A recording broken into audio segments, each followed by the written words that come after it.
வானத்தை பார்த்தால் அந்த நட்சத்திரங்கள் மின்னி மின்னி ஜொலிக்கிறதை நாம் ரசிக்கிறோம் அல்லவா?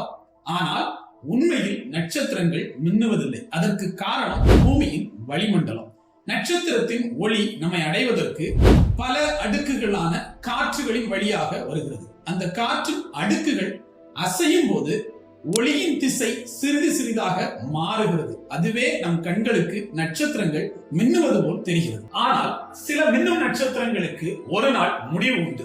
நம்மை அடையும் நட்சத்திரத்தின் ஒளி இப்போது வந்தது அல்ல, பல ஆயிர ஆண்டுகளுக்கு முன்னதாக நட்சத்திரத்திலிருந்து புறப்பட்ட ஒளிகள்.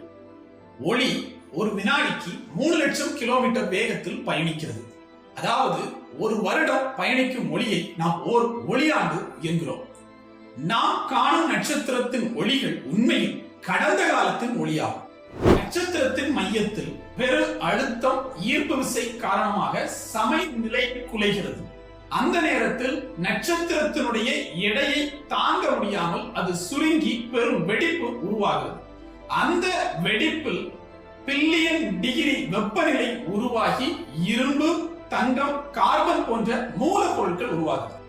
விஞ்ஞானி கார்ல் சாகன் என்ன சொல்றாருன்னா, we are made of star stuff. அதாவது நம்முடைய உடல், நம்முடைய உயிர் ஒரு காலத்தில் வெடித்த நட்சத்திர துகளில் இருந்து உருவானது என்கிறார்.